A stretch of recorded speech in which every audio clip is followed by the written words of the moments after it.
I'm always delighted to have the opportunity to speak about the Manitoba follow-up study. It's been part of my life for more than half of my life. I think I started working with the study before most of the people in this room were born. But indeed, the study started before I was born. I hope I can give you some insight into what we've been doing, the path we've taken, what we're doing next with the study. I know that there's some people in the room who are aware of it, but there's many faces here who I have yet to meet, and I hope this is something new for each of you to think about in your careers. What I'm going to do this afternoon is tell you about the origins of the study, how it started, the kind of data we're collecting, how we manage it, and I'm going to touch on our research findings for the past 64 years. I have some co-investigators with me here today who are all working on new projects, different things than I've been involved with in the past. Each of them is going to give a short presentation on their involvement with the study and the area that they're bringing into our research focus. At the end of the presentation, I want to give you some insight into the men who are part of this study. I've got some photos and a few things that I'd like to tell you about. So, this is the cover of a book that we have, and from the cover of the book, I want you to recognize that this study must have something to do with men. There's a man in the picture. Must have something to do with airplanes, because there's airplanes in the picture. In fact, these are old airplanes. These are airplanes from World War II. Also has something to do with hearts, because there's a red fuzzy heart in the middle near the bottom, and electrocardiograms. Before talking about the Manitoba follow-up study, it's always important to tell you a little bit. Good day, Dr. Ken. I don't want to get in front of the audience. Yeah, you did. I don't want to disrupt anything. Yeah, you did.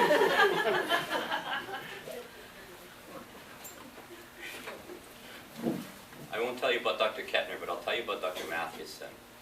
So Dr. Mathewson was born in New Westminster, BC in 1905. He came to Winnipeg as a young child with his family. He went to this medical school, graduated in 1931, did a BSc Med in 1933, and became a staff physician at what was called the Winnipeg General Hospital at that time, and was a staff physician here for 40 years. He also had a practice in the Medical Arts Building, and his main interest is in cardiology. Although he didn't have specialty training in cardiology, his interest was in cardiology, and specifically electrocardiograms. In the 1930s, when he was beginning his medical career, he was involved with the Canadian Army initially, on a reserve basis with them. And when World War II began, he shifted from the Canadian Army to the Canadian Air Force and became the Deputy Director of Medical Services for the Royal Canadian Air Force during World War II. He was also involved with the life insurance industry. He was the medical director of Great West Life here in Winnipeg for their operations. He's a Hudson Bay Company, Western Canada historian. In his home in River Heights, he had a library built on the back of his house with many books, many first edition books, documenting the history of the Hudson Bay Company throughout Western Canada.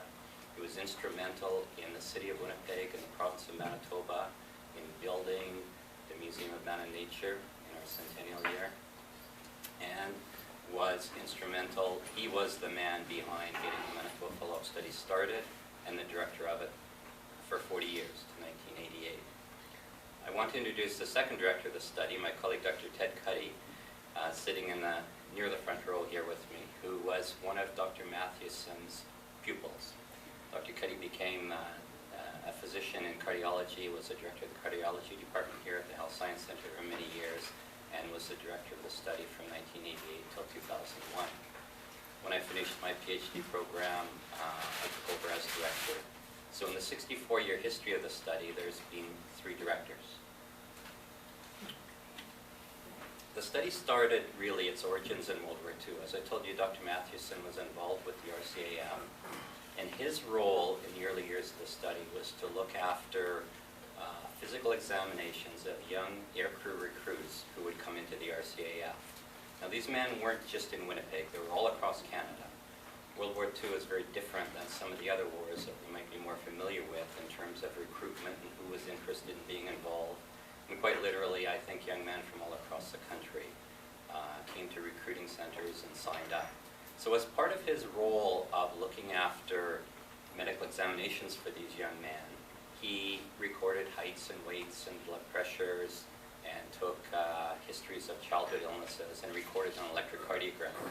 And it was really this focus of the electrocardiogram that was his prime interest after the war. So we spoke with some colleagues during the war years and said we should do something about this and look at how electrocardiograms might be very valuable on a longitudinal basis in terms of picking up abnormalities that might be detected and how they might be valuable in predicting cardiovascular disease later in life. And that's really the seed that he had for starting the study. So at the end of the war, then between 1946 and 1948, he established contact with as many of the survivors as he could find, and he put together a cohort of 3,983 men. There was actually one woman in the study, very briefly, and he replaced her. And that's something that you can't do these days, but that's something that he did in those days. So on July 1st, 1948, the cohort was sealed. The mean age of the cohort members were 30 years of age, 90% of them between 20 and 39. This is all of the young men that had gone through the war. There are a few other younger men who were recruited a little bit later and added to this group at the request of the Department of Transport and the Ministry of Transport. So how did this work? Well, the study was focused and housed at the University of Manitoba Medical College. This is a picture that was taken in the 1950s, we think, and what Dr. Mathewson did was establish a medical technician training center here at the medical school. This building, this picture, was actually taken in the building that we're in right now. Further down the hall towards McDermott Avenue from here, where the full hour slopes down, used to be the old medical school cafeteria, and the bookstore used to be in this building, and so on. Very early, part of that area was used for this technician training center. So these people in the picture, in the back corner, this is Dr. Mathewson standing here. You can see that the man beside him to his left has a naval uniform on, a sailor. And some of these guys are Army guys, some of these guys are Air Force guys, so it was all arms of the forces. Dr. Mathewson brought them here to teach them how to be medical technicians. So this was actually a, a station for the military in the early 1950s. So along with it came various clerical personnel. And he used the clerical personnel to be the staff for the Manitoba follow-up study. So when you want to send out a mailing to all of these guys in 1950, you don't walk over to your PC and put labels in your printer, right? There weren't too many PCs around in 1950 or in 1960 or even in 1970. And those were the formative years for this study. So he relied on many people from the military and some core staff from the university to run the study. Dr. Cuddy was one of the medical students at that time, and in 1952, 1953, he worked with Dr. Mathewson and tells stories of licking stamps to put on envelopes to mail out to the study members. So the kind of data that's been collected over the years on routine medical exams has continued to be heights and weights and blood pressures, a general cardiovascular assessment, 12 lead EKGs. The study members are all across the country, and so they're examined by their own physicians. They don't come to the medical school to be examined. They're living in the community and examined by their own physicians. The protocol for the study during the first years was to have study members examined every 5 years, and then it changed to every 3 years. And then we get medical updates in recent years every year to collect information between the routine exams. The study members have been contacted annually. We used to use a little postcard to send out to them that they would confirm that we had the right address for them and so on to maintain our registry. Since 1978, they fill out a one-page questionnaire in the fall that says, have you been to see your doctor? Have you been hospitalized? Is something happening? We don't code in our clinical charts self-reports of anything, but that form with a signed release on the bottom is an opportunity to get the original documentation from their hospital or doctor. Since 1996, the study members have been contacted twice a year, in the spring and the fall. We have a large quality of life survey that goes out to them that I'll tell you about later. And in the last 5 or 6 years, we've been contacting them 3 times a year now with the nutrition survey and, just after Christmas.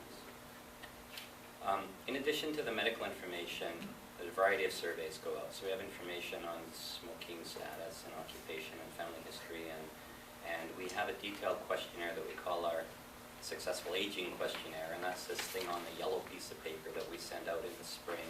So it's a very detailed question with, you know, the SF-36 and activities of daily living and living arrangements and where you live and who you live with and how long you've been married and so on and so on. And so now we've got huge databases. Those of you that are taking EPI this year for the first time are learning about cohort studies and learning about person years of observation. So here's a study with now 181,000 person years of observation. We've got original electrocardiograms in file folders up in our filing cabinet, 74,000 of them now.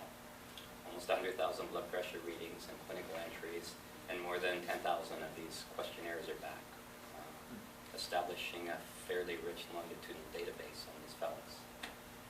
So we'll pause for a minute, and let me remind you then that in 1948, we started with 3,983 men. They were 30 years old on a very narrow age range, and they lived all across the country. All of them were free of ischemic heart disease. So over the course of the next 64 years, we now have 503 men alive as of July 1st this year, 12% of the original cohort. They're 91 years old. They're all across the country, and over a third of them have developed some clinical evidence of ischemic heart disease. So the main focus through that early part was on ischemic heart disease.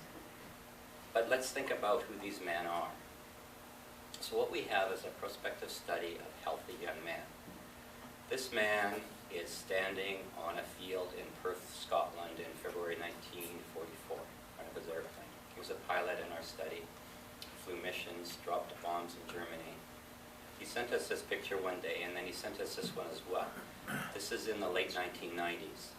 And so the one on your left is in Perth, Scotland. The one on the right is in Guelph, Ontario. It's the same man. Look at him. He still stands the same way. He's still got the same slouch. He's still got the same hairstyle. And we have all the information that happened to him from the picture on the left to the picture on the right. So what we now know about him was that in 1998 he was diagnosed with dementia and lived the last 3 years of his life at Sunnybrook Hospital in Toronto. Passed away in March last year.